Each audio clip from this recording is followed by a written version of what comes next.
분쟁 없는 공동주택 관리에 오신 것을 환영합니다. 이번 시간은 공동주택관리법 등 하자 판정 기준에 대하여 알아보는 시간을 갖도록 할 텐데요. 오늘의 궁금증을 함께 살펴볼까요? 오늘의 궁금증 첫 번째는 공동주택관리법상 하자란 무엇이고 하자 담보 책임의 주체가 누구인지 알아보고 하자 보수 청구의 절차 및 조건, 그리고 하자 보수 보증금에 대하여 알아보도록 하겠습니다. 두 번째로는 우리 위원회의 공동주택 하자 판정의 기준이 되는 자료의 우선 적용 순위 등 하자 판정 기준의 총칙에 대하여 알아보고 자주 다루게 되는 대표적인 하자 판정 기준의 항목, 그리고 하자 판정 기준의 주요 내용에 대하여 알아보도록 하겠습니다. 지금부터 시작합니다. 안녕하십니까. 공동주택의 하자와 공동주택관리법령 등에 대해서 강의하게 된 김수연 변호사입니다.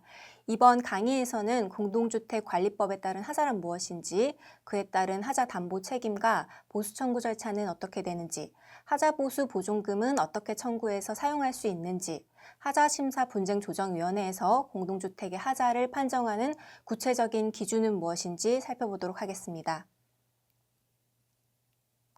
먼저 하자의 개념에 관해서 알아보도록 하겠습니다. 공동주택법상 하자란 무엇일까요? 보통 공동주택의 하자라고 하면 집안의 결로나 곰팡이 같은 그런 개념들을 떠올리실 텐데요. 이런 개별적인 각각의 하자 개념을 포섭해서 공동주택관리법에서는 하자를 어떻게 정의하고 있는지 살펴보도록 하겠습니다. 공동주택관리법 제36조 제4항에서는 하자를 공사상 잘못으로 인하여 균열, 침하, 파손, 들뜸, 누수 등이 발생하여 건축물 또는 시설물의 안전상, 기능상 또는 미관상의 지장을 초래할 정도의 결함이라고 규정하고 있습니다. 구체적으로 살펴보자면 첫 번째로 균열, 침하, 파손, 누수 등의 현상이 확인되어야 하고 두 번째로는 이런 현상이 공사상 잘못으로 인해서 발생된 것이어야 합니다. 마지막으로 해당 결함이 안전상, 기능상, 미관상 지장을 초래할 정도의 결함이어야 합니다. 다만 그 결함의 정도가 미미해서 사용에 지장을 주는 정도가 아니라면 하자로 인정되지 않을 수도 있습니다. 이 세 가지 요건을 모두 충족해야 비로소 하자에 해당하는 것입니다. 그렇다면 법원에서는 하자의 개념을 어떻게 정의하고 있는지 한번 살펴보도록 하겠습니다. 대법원은 공사계약에서 정한 내용과 다른 구조적, 기능적 결함 또는 거래관념상 통상 갖춰야 할 품질을 제대로 갖추지 아니한 것을 하자로 보고 있으며 하자 여부는 당사자 간 계약 내용, 설계 도서, 관련 법령의 부합 여부 등을 종합적으로 고려해서 판단해야 한다라고 판시하고 있습니다. 다음으로는 공동주택관리법상의 하자 담보 책임에 대해서 설명드리겠습니다. 담보 책임은 공동주택관리법 외에도 민법, 집합건물법 등과 같은 여러 법에서 규정하고 있는 개념인데요. 이 담보 책임이라는 것이 어떤 것인지에 대해서 설명드리고자 합니다. 담보 책임이란 무엇일까요? 우선 민법의 담보 책임으로 설명을 드려보겠습니다. 매도인이 매수인에게 판매한 물건, 즉 매매 목적물에 하자가 있는 경우 매도인에게 과실이 없더라도 매도인은 매수인에 대해서 책임을 부담하게 되는데 이를 담보 책임이라고 합니다. 공동주택관리법으로 돌아와서 살펴보면 공동주택관리법상 하자 담보 책임은 공동주택의 하자에 대해서 사업주체에게 책임을 부담하도록 하는 것입니다. 그러면 공동주택관리법상 하자 담보 책임을 지는 사업주체란 구체적으로 누구인지 알아보겠습니다. 우선 공동주택관리법 제36조 제1항은 다음 각 호의 사업주체는 하자에 대해서 분양에 따른 담보 책임을 진다라고 규정하고 있는데요. 여기서 다음 각 호의 사업주체라고 함은 주택법 혹은 건축법에 따른 주택건설 사업자나 건축주, 공동주택을 지은 개축한 시공자 등을 말합니다.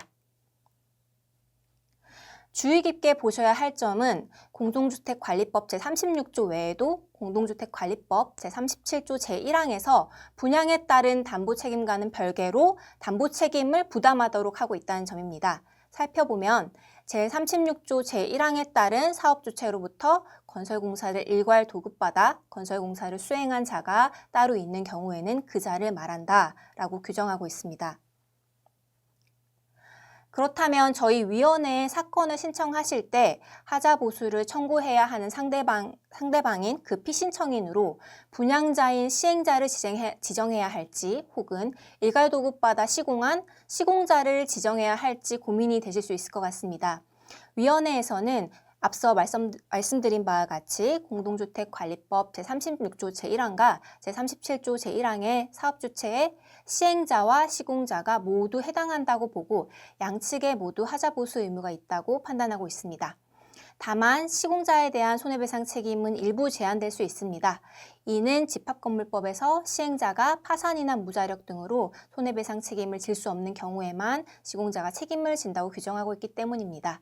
정리하자면 이제 가장 중요한 점은 저희 위원회 사건은 사업 주체에 시행자와 시공자가 모두 포함된다고 보고 있습니다. 따라서 사건을 신청해 주실 때 시행자나 시공자 중 보수받기가 용이한 상대방을 피신청인으로 선택해서 사건을 신청해 주시면 될 것입니다. 다음으로 하자 담보 책임 기간에 대해서 살펴보겠습니다. 하자 보수를 청구할 수 있는 기간을 무한하게 정하게 되면 공동주택의 노후화로 인한 현상이나 입주자의 사용관리상 잘못이 발생하는 점까지 모두 사업주체에게 책임을 전가하는 것이기 때문에 이는 타당하지 않습니다. 이에 각 공종별로 법령에서 하자 담보 책임 기간을 정해서 그 기간을 준수하도록 하고 있습니다. 구체적인 하자 담보 책임 기간은 공동주택관리법 시행령 별표 4에서 정하고 있습니다. 표를 살펴보시자면 도배, 수장 등 마감 공사는 2년, 설비, 창호, 조경 공사 등은 3년, 철근, 콘크리트, 조적 공사 등은 5년, 안전과 직결된 주요 구조부는 10년으로 각 규정하고 있습니다. 그렇다면 하자 담보 책임 기간 내에 하자가 발생한 경우라면 언제든지 보수 청구를 할 수 있는 것일까요? 아니면 하자가 발생하고 보수를 청구하는 날까지 이 하자 담보 책임 기간 내에 이루어져야 하는 것일까요? 공동주택관리법 제37조는 사업주체는 담보 책임 기간에 하자가 발생한 경우에는 하자를 보수해야 한다고 규정하고 있고, 공동주택관리법 시행령 제38조 제1항은 입주자 대표회의 또는 임차인 등은 담보책임 기간 내에 사업주체에게 하자 보수를 청구하여야 한다라고 규정하고 있습니다. 이를 종합해서 보면 담보책임 기간 내에 하자가 발생하여야 하고 담보책임 기간 내에 하자 보수 청구까지 한 경우에만 담보책임 기간을 준수한 것으로 본다는 점을 확인할 수 있습니다. 따라서 이 강의를 듣고 계신 입주자분들께서는 각 공종별 담보책임 기간 내에 반드시 보수 청구까지 하셔야 한다는 점을 유의하시면 좋을 것 같습니다. 일단 기간 내 발생한 하자에 대해서 하자 보수를 청구해서 담보책임 기간을 준수하셨으면 하자 보수 청구권은 담보책임 기간이 도과한 이후에도 행사하실 수 있습니다. 공종별 하자 담보 책임 기간이 언제부터 시작하는지 기산일에 대해서는 공동주택관리법 제36조 제3항에서 규정하고 있습니다. 2013년 6월 19일 이후에 준공된 공동주택 전유 부분은 입주자에게 인도한 날로부터, 공용 부분은 사용검사일 또는 사용승인일부터 기산하고 있습니다. 이 표는 담보 책임에 대한 내용을 간략하게 도식한 것인데요. 강의 다 보시고 나서 참고하시면 좋을 것 같습니다.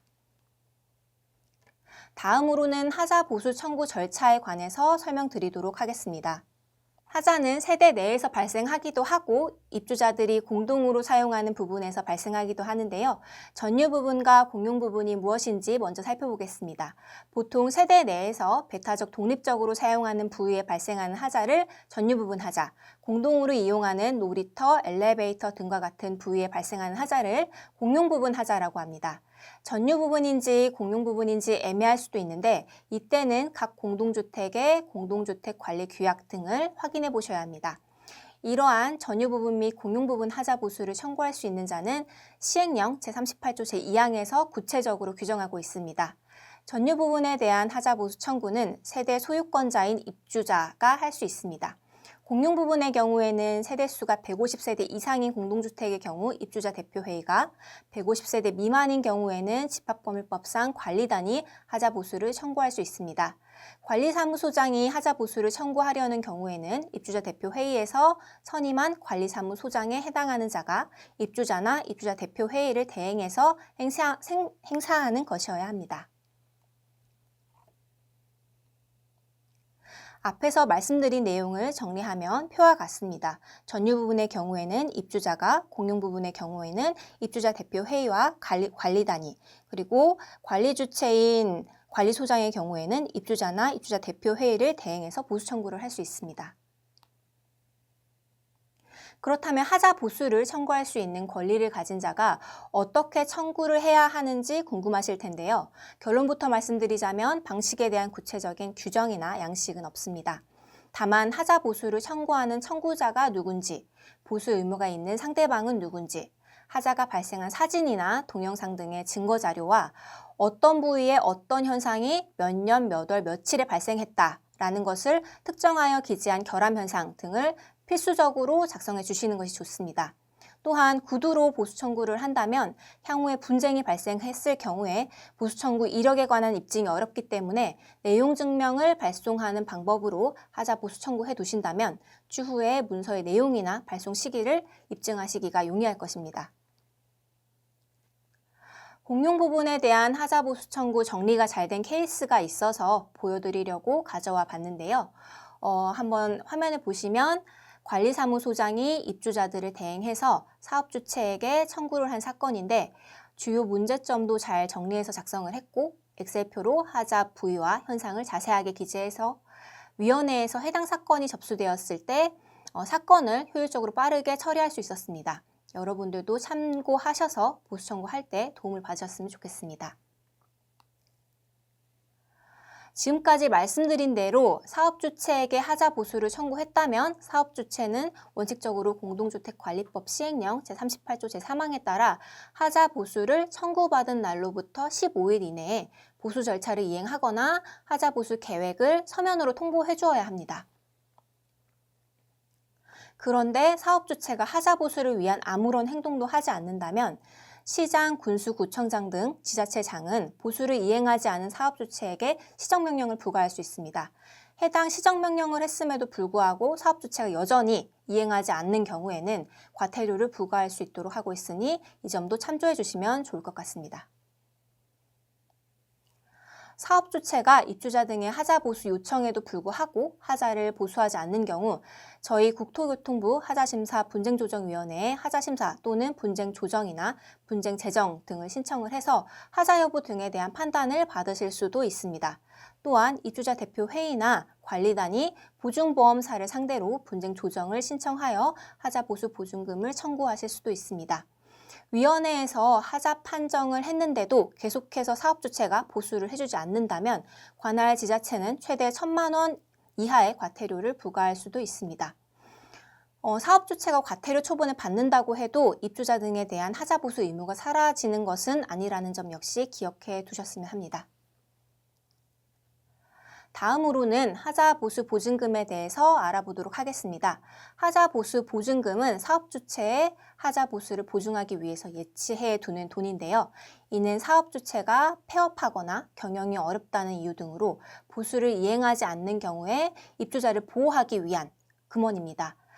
그럼 사업주체가 하자 보수 보증금을 어떻게 예치하고 예치된 하자 보수 보증금은 어떻게 청구해서 사용할 수 있는지에 대해 설명드리도록 하겠습니다.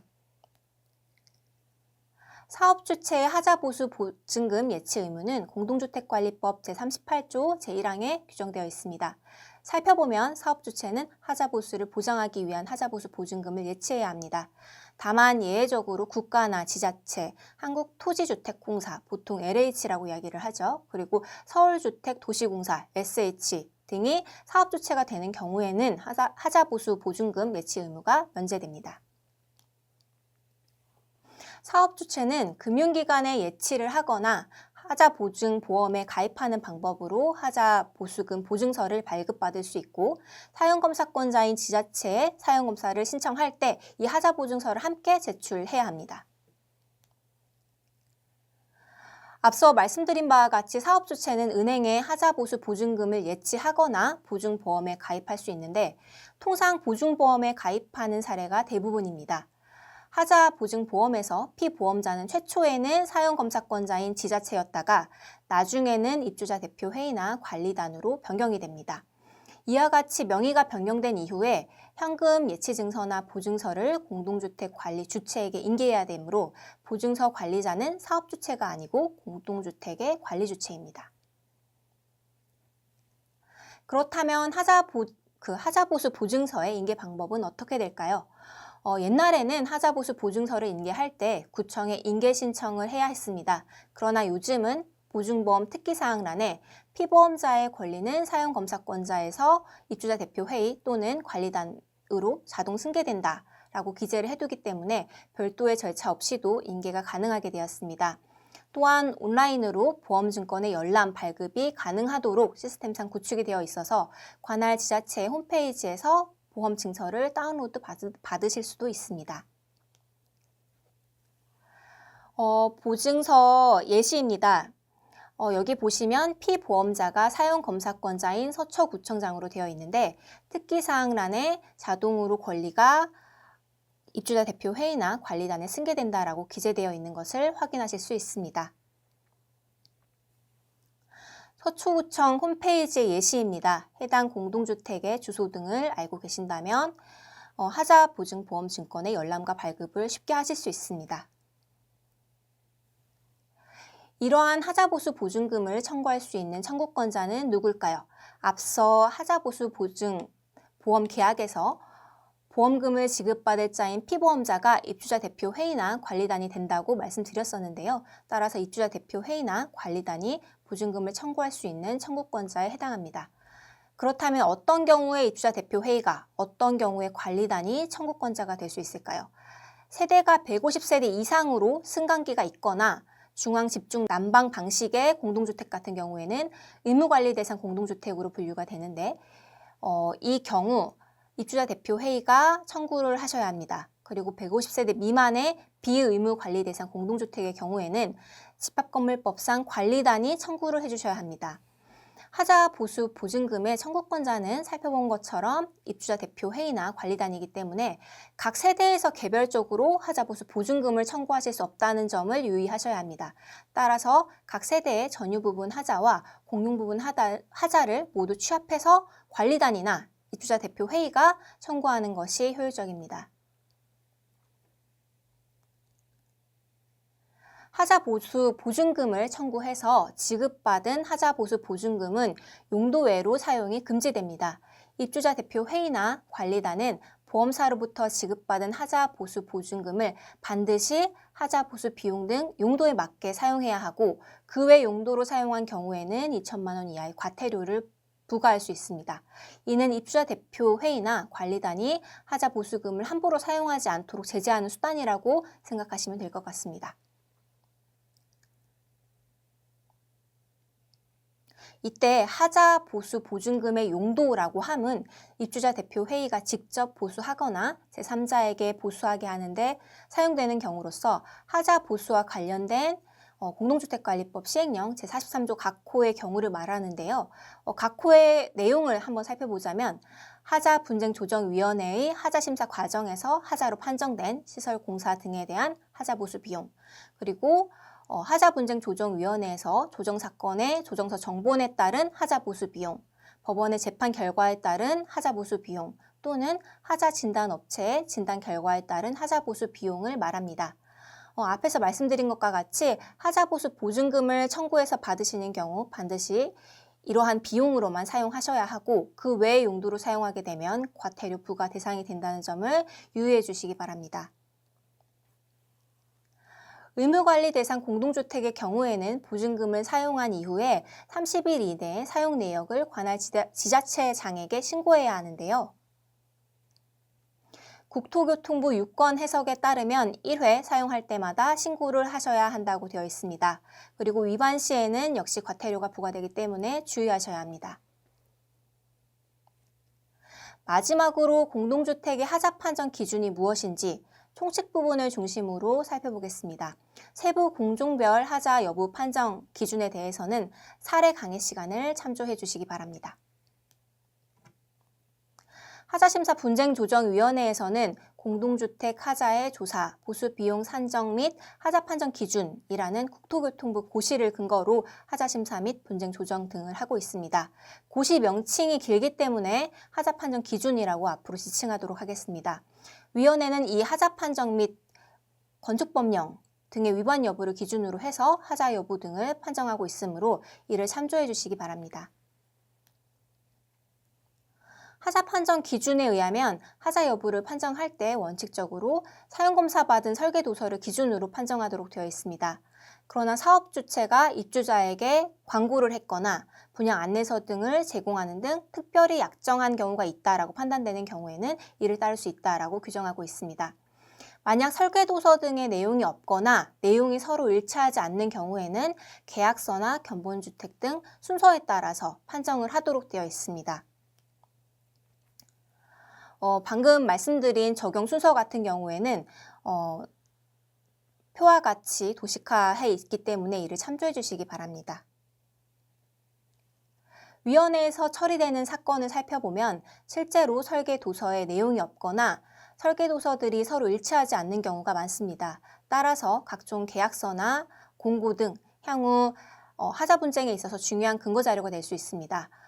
글씨가 작고 많아서 읽기 힘든 계약서라도 꼭 잘 보관해 주실 필요가 있다고 말씀드리고 싶습니다. 마지막으로 하자 보수 비용 산정 기준입니다. 하자 보수 비용이 얼마가 될지 산정할 때 교체 또는 보수를 하지 않고는 사용하기 어려운 중대한 하자에 해당하는 경우 재시공 또는 재설치하는 것으로 하자 보수 비용을 산출하고 하자의 정도에 비해 보수 비용이 과다하게 소요되는 등 보수를 하지 않고도 사용할 수 있는 경미한 하자의 경우에는 교환가치 차액, 즉 하자 없이 시공할 경우와 하자에 있는 상태로 시공한 목적물의 가치 차액으로 하자 보수 비용을 산정을 하고 있습니다. 이 경우에 만약 교환가치의 차액 산정이 어려울 경우에는 시공비 차액으로 산정할 수도 있습니다. 미시공과 변경시공 하자 부분은 참고해 주시면 될 것 같습니다. 지금까지 공동주택 하자의 개념부터 하자 판정 기준까지 쭉 정리해 보았는데요. 말씀드린 내용을 기억하셨다가 나중에 공동주택관리법령 등을 살펴보신다면 이해하시는 데 더욱 도움이 될 것이라고 생각됩니다. 그럼 하자 분쟁으로 인해 어려움을 겪으시는 분들에게 오늘 강의가 조금이나마 보탬이 되기를 바라면서 강의를 마치도록 하겠습니다. 감사합니다.